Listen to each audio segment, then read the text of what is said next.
Hi, I'm John Cicada in Miami, Florida, and you're listening to U.S. Modernist Radio. Mama don't allow no architecture around here. Mama don't allow no architecture around here.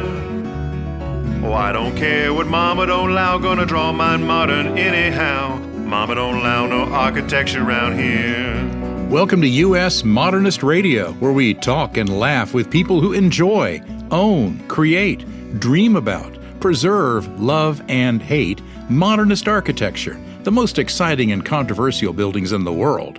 I'm Tom Guild. Today's guests know how to take care of the classics. In Bakersfield, David Coffey preserves two houses, one by Neutra and one by Wright. In Los Angeles, Cindy Olnick stewards the Neutra Institute. Later in the program, jazz duo Lenore Raphael and Chris Hodgkins reunite for their new album, Pennies From Heaven, featuring Raphael's full-body piano and Hodgkins' bold trumpet play in joyful conversation. And now making his own joyful noises, here's your host, Mr. Modernism, George Smart. Thanks, Tom. Mid-century interior design is staging yet another surge in new houses and not just restorations. In 2026, forget the Scandinavian minimalism, the Japanese neutrals, the classy beige. The future, it turns out, looks a lot like 1957. Designers are seeing clients request what was once the most reviled color, avocado green. Not sage, not moss, but the Crayola crayon guacamole at Applebee's avocado green. And that's not all. While the 50s and 60s had colors best described as sunset with a fever, here are some shades being sold now at premium prices under reassuring new names. Slight yellow orange is Tuscan Harvest, kind of an eat, pray, love vibe. Brown orange is now Terracotta Journey. The pea soup green of every hospital waiting room between 1952 and 1971 is Sage Whisper. Of course, nobody is being fooled, but everyone is buying. Like sunburst clocks, plants in every room, sofas that sit 3 inches off the floor. It's great for the aesthetic, less great for anyone over 45 who needs to stand up again.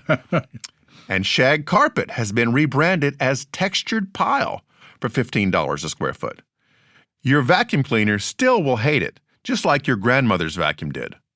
Bold diamond and hexagon wallpaper patterns are back, but in a tasteful way that still makes the room look like a 1960s game show.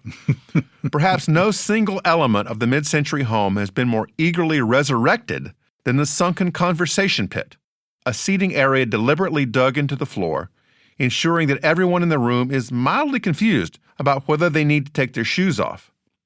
Originally popularized to create intimate gathering spaces, the conversation pit has returned because open-plan living has made us all desperately miss a corner to disappear into. The modern interpretation of the pit involves too many cushions, a lack of places to put your drinks, and lawsuits from falls in or out of the pit after your guests have had a few too many of those drinks. The mid-century obsession with teak is back. Notable, given that the original obsession led to us not having much teak. No problem, though. You can get something that looks like teak but is not. A category that includes aggressively stained oak and something called teak adjacent with zero tree DNA. And finally, the sideboard, a long wooden table with tapered legs and nothing inside it except forgotten birthday candles and manuals for appliances you no longer own. You've been to my house, huh? Is strangely 2026 must-have piece of furniture. Some things don't change, however. The Eames chair really does hold up, as do the clean lines of Danish furniture. And honestly, who's going to turn down a Noguchi table? So go for it. Please note, though, I accept no responsibility for conversation pits installed by inspired listeners. Please consult your insurance agent and your attorney before proceeding. U.S. Modernist Radio is underwritten by the Brent R. Harris Charitable Trust, restorer of Richard Neutra's Kaufman Desert House in Palm Springs, and 6 other houses in California. By the Ife Jones Conservancy, preserving the legacy of modernist architecture in Northwest Arkansas, ifejonesconservancy.org. And by Diane Bald and the Budman family, restoring significant architecture in Toronto, Los Angeles, Malibu, and Palm Springs.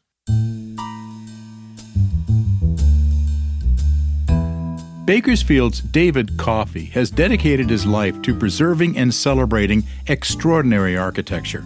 He is the owner of Richard Neutra's Davis House and the caretaker of Frank Lloyd Wright's Albin House.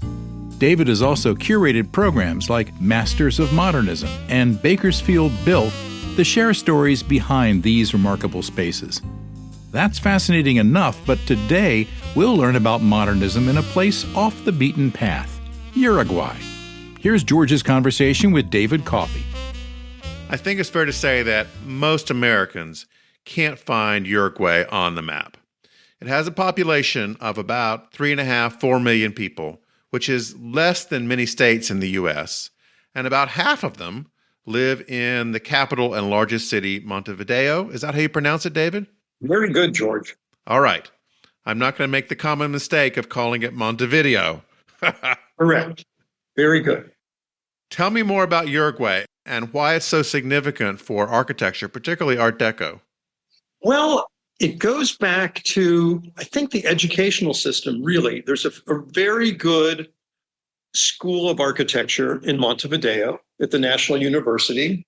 And Corbusier went to Uruguay in 1929 and did a series of lectures. And they took him seriously. And even the little buildings out in the middle of nowhere on ranches, etc., are sort of done in the international style. And some deco, I think that there is a good amount of deco. There's a really nice amount, an inventory of buildings from the 20s all the way to probably the early 70s of all styles that are really credible. And I think it's due to the university, their openness. Neutra also traveled there twice. He was there once in 1945 and lectured, and then he returned again, and he really has had an outsized influence on architecture in Uruguay. So, me being Neutra-centric in everything, that's one of the things that has been brought forward to me from the university, members of the university staff there. And how did you get to Uruguay first time? The really short and shaggy dog story is I had a roommate in Los Angeles whose parents were the first people to ride on horseback from the United States to Argentina in the late 80s. And when they finished their trip, there was a big celebration of them in Argentina. And my roommate suggested, I didn't speak a word of Spanish and it was just going to be family. So maybe I should go do something for a couple of days while I was there and then come back and rejoin. And so I did some reading and thought, well, I can just pop over to Uruguay, take a hydrofoil boat, which I'd never heard of before. This was probably 1988, and went over to Uruguay for 2 days, or maybe 3 days, and sort of fell in love with it and have gone back numerous times since then. And I lived in Argentina, Chile, and I took a year off when I was in my late 20s. I wanted to learn Spanish and just live outside of the United States. So that's where this South America fascination really locked me in. And I've been traveling there ever since. So, but in 2024, I went down and met some architects, and they suggested that I see some things, and it just blossomed from there. Now, when you fly into Montevideo, when you land, there's a very interesting building there, right? Correct. And that was created by Raphael Vignoli, who's probably the most notable international architect from Uruguay, who had an office in New York up until he died in 2023. So he did important buildings in New York and in Tokyo as well. Montevideo is the only full-time international airport for the whole country. So it was an important building for the nation. Absolutely. And he is revered there. I was just had coffee in a cafe in the first floor of an office building that he did there in the late teens, I believe. That's a handsome building. It's almost next door to the American Embassy in Montevideo. The Art Deco buildings in the area, who are some of the architects that designed those? Some names we might want to know. The two titans that brought a modernist sensibility to Uruguay, the two guys are an architect named Provolto, and the other one is Villamajo.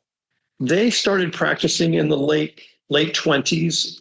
Villamajo died in 48, and Provolto died in the 90s. And those two guys are really the titans. And fortunately for us, their own homes are now museums run by the university. And oddly enough, they're across the street from each other. And they had their studios in their own homes. And it was funny, like a spy versus spy thing, where they could see how busy each one of them was by if the lights were on late at night and how much work was going on. Yeah. But they're really beautiful. The university just opened the Crovoto Archive. Fortunately, that building had never fallen into disrepair. It was handed down. His son, Crovoto's son, was also an architect. And so the building went from Crovoto to his son with the studio and all of the archives intact up until the university acquired it. I want to say that they just opened it this year, but they acquired it, I want to say 3 or 4 years ago, and did a remarkable job on the restoration. The Villa Majo building, which has been a museum for a number of years, had gone through many different incarnations, but they brought it back in such a beautiful way. It's a five-story, one-bedroom home that is just spectacular. There's one particular building that I saw in Montevideo that just fascinated me. It's the Hector Miranda High School, which was built in 1956 and is evidently still going and has been restored. The great thing about Uruguayans in general, I think, is they have respected what's there by and large, although some of that's changing now, but they really kept things intact, like the School of Engineering that Villa Majo did back in 36 to 38. It's in immaculate condition and still in use today. Crovoto did some municipal buildings that are still being used today from the 30s that are in good shape. So I think that's a thread that runs through the architecture in Uruguay is the pride that the locals have for it. That said, I don't know that there's a huge awareness of it, but when you bring it up, they say, "Oh yeah, we know that building, and yeah, we love it." But it's not something that there's great tours, there's not big celebrations, and that's why I've been working with them on a celebration similar to what I've done in Bakersfield with Bakersfield Built, but doing Montevideo Modernism and focusing on these great buildings, not only to educate people from outside of Uruguay, but internally as well, and to get people that aren't architects. There's a great group of architects that are very familiar with all of this in the history. But outside of architects and academics themselves, there's not a grand awareness of who did what as far as buildings are concerned. So you're Johnny Appleseeding this to South America. Well, sometimes it's helpful to come from the outside. They invited me based on the work that I'd done in Bakersfield, where, we've talked about Bakersfield being this echo town. When I say I'm from Bakersfield, then I count 3 beats and the person on the other side says, Bakersfield, especially when you're talking about modernist architecture. So I had been down, they were gracious to me and let me see the Crovoto home and studio before it was finished. The restoration was finished. I went to the Villa Majo home, which was great. And then they had several other incredible buildings opened for me. There's a really remarkable program in the architecture school in that it's a 5-year program, and the 5th year includes a 12-month trip around the world seeing great architecture. Wow. Yeah. So this faculty member, and they speak of it as like, well, everyone does this. And I say, well, everyone in Uruguay does this, but this isn't a common thing in the United States for sure. So they were generous and opened up these houses to me. And then in addition to the 2 university houses, they also had the owners of other homes open their places for me. One in particular, Dieste. He was an engineer who really practiced architecture. Julius Schulman famously took photos of some of his buildings. So I was really blown away by their hospitality and suggested that if they wanted to have students come, they could come and stay either at the Neutra or the Frank Lloyd Wright House here in Bakersfield. So they took me up on that. I bet they did. Yeah. So I hosted 2 faculty members and 7 students one weekend. And then the next time I was down in Uruguay, I had a meeting with them and I said, if we want to formalize this more and you want to do a residency, I'm happy for us to make this, ramp it up a little bit. And they said, well, that's really generous, but what we'd really like you to do is, we know of your programs in Bakersfield, the Bakersfield Built thing. Would you come and help us create a program like that? So that's what started my involvement down there. And the first program was in March of 2025. It was a day of touring. I believe we had 6 sites, which was fantastic. And then a conversation, sort of a roundtable conversation the next day. So a Saturday and a Sunday. And then this year we're trying to do 3 days, Friday, Saturday, and Sunday, and have more panels and more panelists, and people perhaps even from the US and Mexico City that would participate in this. Everyone's bumping up against the same issues of keeping these houses going, increasing the awareness with the general public of the gems that people have, and then, working to preserve and to modernize some of these buildings. Is there a National Historic Trust organization of any kind that is involved in this? There is. Like the United States, some of these bodies seem to be more academic than open to the general public. And so, me being sort of a layperson historian, we're trying to infuse more of that. I would say that from the academic side, people are very aware in Uruguay. Academics, historians, and architects are very familiar with the history of architecture in Uruguay, but I don't think the general populace is that aware of it. So they have just applied to have a chapter of Docomomo. So hopefully that will take place before our event in April this year.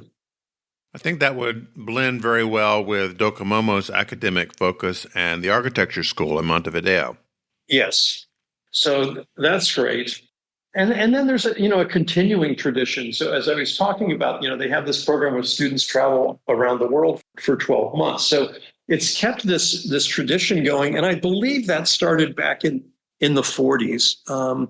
These 2 guys, Villamajo and Croboto, both had won sizable awards. In the case of Villamajo, his trip that was awarded to him was actually for 3 years to travel around the world looking at architecture. So he went to Europe and the States doing that.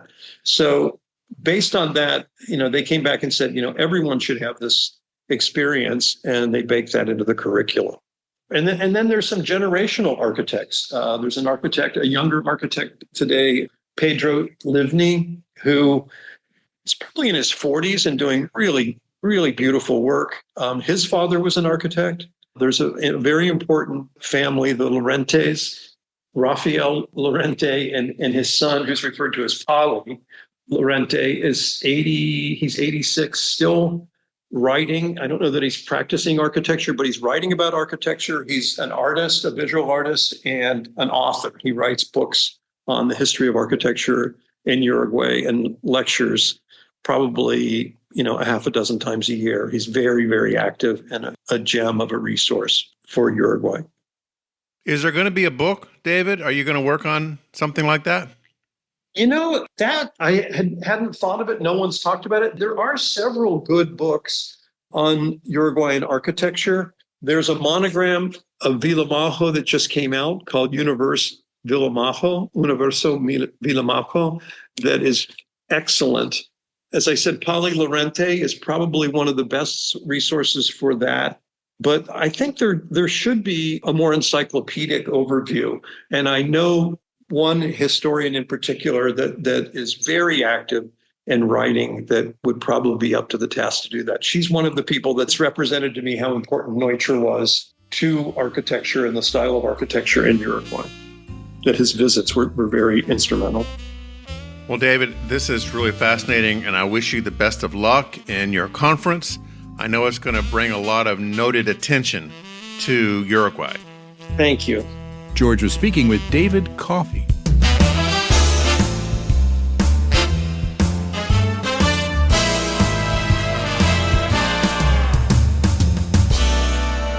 Cindy Olnick led the Los Angeles Conservancy's communications program for 14 years, co-hosted the award-winning podcast Save As, Next Gen Heritage Conversation, and created the book and exhibit LA Landmarks, Lost and Almost Lost. A longtime Silver Lake resident, she is the executive director of the Neutra Institute for Survival Through Design, preserving Richard Neutra's legacy. But when they spoke, George took Cindy Olnick even farther back in time.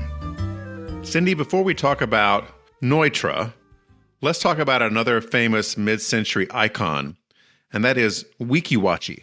Oh, I understand that you loved going there as a kid. who have you been paying to spy on me? Oh my gosh. Tell our listeners about Weeki Wachee.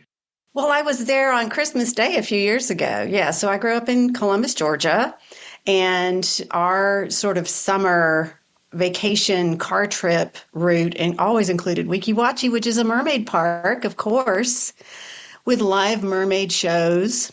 And it dates from the 1940s, and it's a miracle that it's still there, but it's pretty old school. And they have a mold-o-matic machine. They have two of them, actually, where you put, it's $5 now. It's not a quarter anymore, but you put, money in the machine and it presses a plastic mermaid right before your very eyes. But yeah, it's amazing. So the mermaids and mermen and merpeople and merfrogs do shows underwater using scuba tubes. I mean, it was crazy. They had a school room set up. So, there'd be people sitting in chairs and the teacher would be doing the ABCs on the chalkboard underwater, and they'd have tea parties underwater. Now it's more sort of, Little Mermaid-ish, but still, the kids love it. It's a National Historic Landmark, if you can believe it. And it is about 45 minutes from where my mom lives in Ocala, Florida. So we scooted over there for Christmas a few years ago. And it's a miracle. I've been there myself. It is a super fun place to visit. Yeah. And you can go online and see little short documentaries about the women who have been the mermaids there and their stories. Yeah. And they come back. The woman in the gift shop said, yeah, the woman on the cover of the book you're buying, she was here last week. They just walk in and reconnect. It's incredible. You could never have it today. And then they have the little selfie stations, as we would call them now, that are the huge, cutout of King Neptune and, of course, the Weeki Wachee mermaid. And you stick your head through and take the pictures. And I mean, it's all the things. Yeah, it's fantastic. So thanks for that little nugget. Yeah.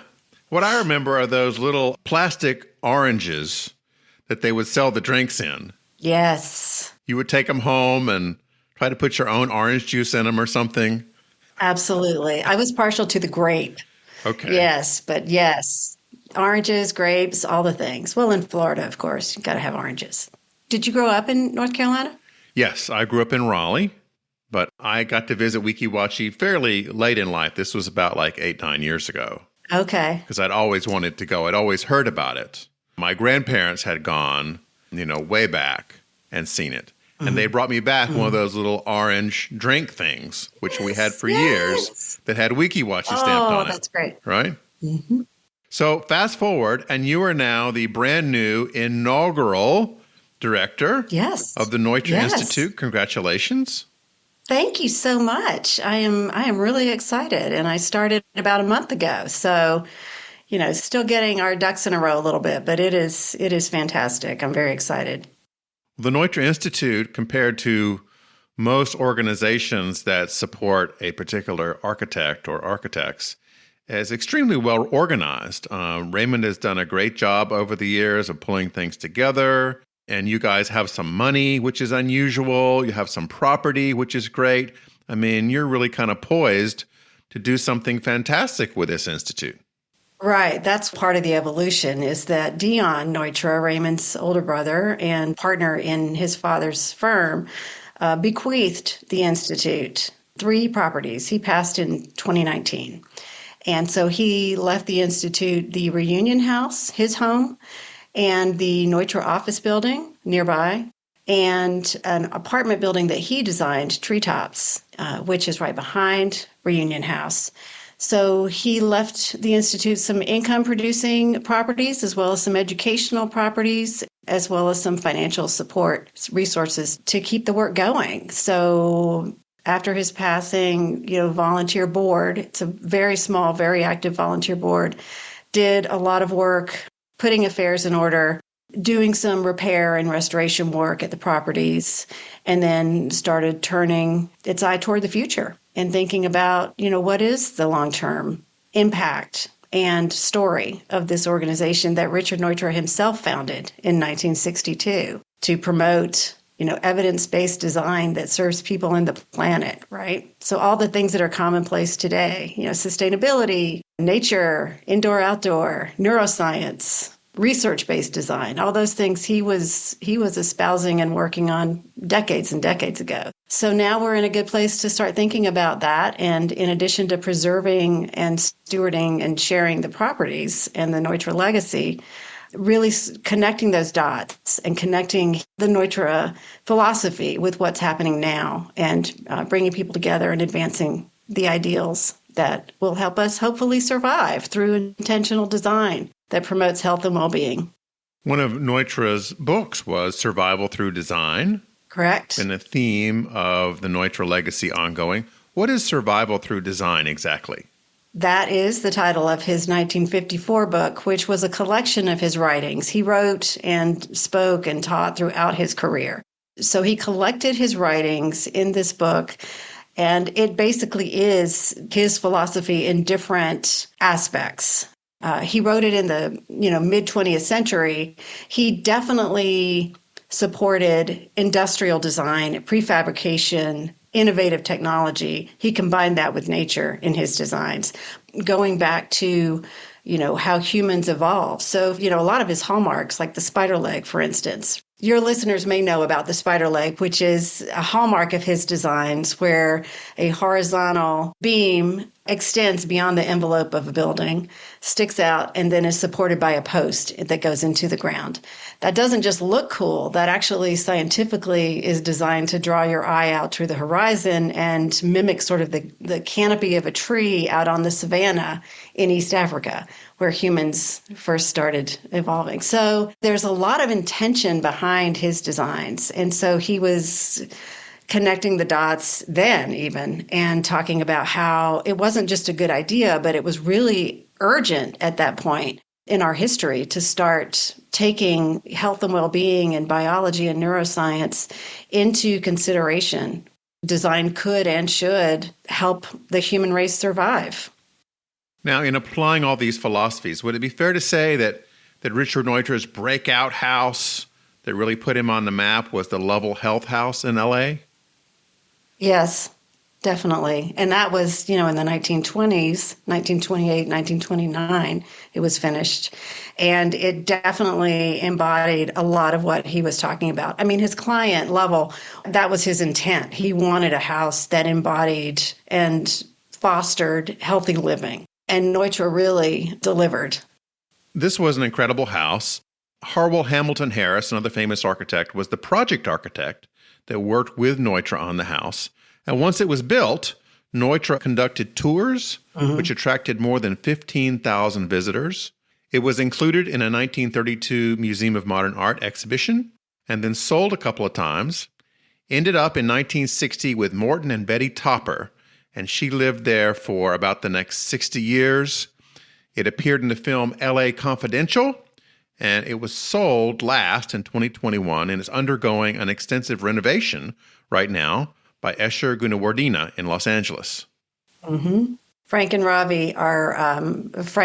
and Ravi Gunawardena are very practiced in modern rehab and renovation and restoration and have worked on a number of Neutra houses. So I'm sure it's in good hands. And I had the good fortune of meeting Betty Topper many years ago when I first moved out to Los Angeles. I volunteered for Dion Neutra at the Institute. We spent a day with Betty soon after they had done the filming for LA Confidential. And it was a day to remember for sure. The Neutra legacy just exploded after that house, and he was in demand everywhere. He was on the cover of Time, too, wasn't he? He was, indeed. He was on the cover of Time and worked around the world, not just in Los Angeles, but certainly his work in Los Angeles is well known, especially the Neutra colony. I think he's largely thought of as connected to Los Angeles because so much of his work is here, including a collection of 9 homes he designed right next to each other, right in the Silver Lake neighborhood of Los Angeles, including and around the Reunion House. So it's called the Neutra Colony. And Richard Neutra, met a Dutch fruit farmer in Puerto Rico when he was down there consulting on hospitals and schools, and convinced this guy to purchase this large piece of land around the reservoir. And then Neutra, sold lots to his clients. So that's why we have this miracle of like 9 different homes, and they definitely share similarities. You can look at them and tell they're Neutras, but they're very different and responding to the site and the client needs and everything. And so it's amazing. It was also, late 40s. It was after World War II. And several of his clients were Japanese Americans returning after internment. And so he built homes for them as well. It's really a great place to walk through, and you can stop and visit the VDL house, which is named for that Dutch businessman, Mr. Vandeleur. It's now owned by the university, correct? It is owned by Cal Poly Pomona, School of Environmental Design. So Richard's wife, Diona, left the VDL house to Cal Poly, and they have a director who works at Cal Poly who stewards the home and programs the home. So there's a close informal connection between the two. I just had the student docents from VDL over to Reunion House on Saturday and introduced them to the house. They're architecture students, but they're just getting to know the work of Richard Neutra, and they're going to then take the public through VDL House where he lived. And then he lived at Reunion House too while he was rebuilding VDL after the fire in 1963. 2 of Richard Neutra's sons, Raymond and Dion, carried on his legacy in different ways. Raymond was doing talks really all over the world and sharing his father's work, and of course Dion was an architect. Is there a 3rd generation of Neutras that's interested in this at all, or are they gone on to other things? Well, they are definitely supportive. We don't know at this point how directly involved they'll be in the future, but they are involved in other ways. For instance, one of his sons created some films that you can see on our website at neutra.org. So many videos there. And then another son is advising on, certain issues. And so they're definitely showing up and being very, very helpful. But one of the reasons they brought me on was to sort of look ahead in the future and envision, what would the Institute look like without a Neutra at the helm one day, because we certainly want it to continue for many years, because it's only getting more urgent to use design and the design community and the built environment to help us, survive through this climate crisis, through the housing crisis, and all the challenges that we face now. What do you see as the most urgent needs as director for the Neutra Institute? Well, I think a lot of it surrounds organizational growth and sustainability. I mean, the Institute is in a good position right now. I think we want to be more helpful to designers. I mean, certainly going back to Richard's original vision, he founded the Institute in 1962. At the height of his reputation, hoping that his name would attract funding to fund research and fund research-based design. That didn't work as well as he'd hoped, but the Institute continued. And then after he passed, Dion took the helm and then shifted the focus more to preservation of the legacy and a lot of advocacy work. So now the Institute has a dual mission, which is both. It's preserving and sharing the Neutra legacy, and not just Richard and not just Dion, but Diona, Richard's wife, who was an accomplished musician, operations, director basically for Richard's work, and trusted, valued counselor for Richard. She was a huge part of the legacy as well. So it's stewarding and sharing the Neutra legacy, as well as promoting design that serves people and the planet. And of course, there are many, many more people doing that now than there were in 1962. But there's still a lot to go, and we need to hurry up. So we are hoping to build up some resources and some organization that will allow us to support more work in the community. And, for long-term sustainability, you need funding. So we're going to be working on, the constellation of resource development as well, just to position the organization for long-term sustainability, because the era of relying on government grants is over. Right. I knew Dion from around 2010, and he would tell me about that when a person would buy a Neutra house somewhere, they would end up calling him to want to get advice on what to do with it. And now that he's gone, who do they call? Did they call you? That is an excellent question. Nobody's called me in the last month since I started, but I do know that owners consult the Institute for advice and things like plans, because the Institute has owns the intellectual property to the archives. So I think working on the archives is another really important priority, making them more accessible to people. But then there are so many skilled architects and craftspeople out there now who have worked on these buildings, like Frank and Robbie, who are working on the Lovell House. We are in contact with them, and so we can send them in their direction and make sure they work with people who know what they're doing. Yes, because if you don't, you're in real trouble. Yeah, that's not what we want. That's not what we want. Are there any Neutra houses that you know of right now that are in trouble that we need to be paying attention to save or keep from demolition? The best way to protect Neutra homes is to keep them in use, right? There's one home for sale now, and I think just finding the right buyer. I think finding the right buyer can be hard and honestly, have an impact on the stewardship of homes. So, I would say just finding buyers who understand, not just think the Neutra look is cool, but really understand their role as stewards. And I have met many owners of historic homes, important historic homes over the years, who definitely see their role as temporary and stewards. And it's not, this is my property, I'm going to do whatever I want in the short term, but understand that these homes are little miracles. And the fact that, we've lost so many of them over the years, and we need to treat the ones we still have with care and respect. And that doesn't mean necessarily, freezing them in amber. You still have to have them livable. But there are ways to do that, as your listeners know. There are ways to do that keeps them viable and comfortable and still retains what makes them so special in the first place. And, that's an investment. That's a commitment. I was talking to an architect friend a couple of weeks ago, and we were talking about the legacies of different architects from that era. And we thought to ourselves with Neutra that maybe his biggest legacy is Neutra numbers. Because they're everywhere.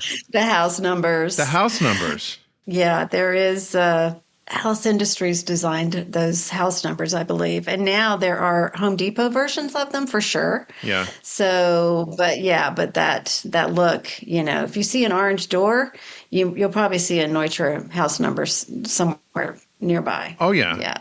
So for our listeners, if you don't know what a Neutra number is, it's a special kind of font of a number, usually made out of metal, that you attach to your house. And they're often raised off of the house. So it's not like putting on a sticker to a house. They're very beautiful. And I have them on my house. Yeah. But they're on all kinds of houses, not just on modern ones. That's very over. true. You can see them on a Cape Cod. You can see them on a Victorian. Yes, there is a font called Neutra font, and that is used. I think the house numbers are the most highly visible because they're everywhere. And there's, versus like text stuck on the side of somebody's house. Yeah. That doesn't happen a lot. But, like everything else, there's interpretations, there's the real thing, and then there's interpretations and sort of, so just be careful where you buy that stuff if you want to use it. Well, you really know you've made it when there's a font named after you. Yeah, I mean, I think so. Lautner didn't get a font. Elwood didn't get a font. He didn't. But Neutra, he got a font. That's a really good point. That's right. And, we need the font because we don't have the stained glass, for instance, that Frank Lloyd Wright has, right? Yeah. That is now on scarves and Christmas tree ornaments and earrings. Everything. And you name it. So, yeah. You can visit the Neutra Institute's website at neutra.org. And you can visit the U.S. Modernist archive of Neutra's houses at usmodernist.org/Neutra. I will say we are also on Instagram. Excellent. Finally. We are now on Instagram, Neutra Institute. So thank you for checking in with us, George. This is a really exciting time, and we have lots of fun plans in store. So we look forward to keeping in touch and keeping you posted. That was George's conversation with Cindy Olnick. Jazz powerhouse trumpeter Chris Hodgkins has spent decades shaping the UK jazz scene, touring Europe and the U.S. He's recorded with legends like Buddy Tate and Peanuts Hucko. Steinway artist Lenore Raphael is one of today's most swinging jazz pianists, shaped by Oscar Peterson, Bud Powell, and Bill Evans. Here's Chris Hodgkins and Lenore Raphael with the title track from their new album, Pennies From Heaven.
Thanks for listening. U.S. Modernist Radio is underwritten by the Brent R. Harris Charitable Trust, restorer of Richard Neutra's Kaufman Desert House in Palm Springs and 6 other houses in California. By the E. Fay Jones Conservancy, preserving the legacy of modernist architecture in Northwest Arkansas, efayjonesconservancy.org. And by Diane Bald and the Budman family, restoring significant architecture in Toronto, Los Angeles, Malibu, and Palm Springs. Visit usmodernist.org's massive archives to listen to past shows, discover documentation of 25,000 significant modernist houses, and access 5 million pages of classic 20th century architecture magazines. U.S. Modernist Radio is produced by Soundtracks Recording Studios in Raleigh, North Carolina. Our theme song was performed by George Smart and Robinson Earl, with guest research by Bobby Morris. Got a guest to suggest for the show? Write her at bobby@usmodernist.org. U.S. Modernist Radio is a production of Modernist Archive Incorporated, a nonprofit educational archive for the documentation, preservation, and promotion of modernist residential design. I'm Tom Guild. George and I'll be back soon with another Down in the Conversation Pit edition of U.S. Modernist Radio. Watch your step.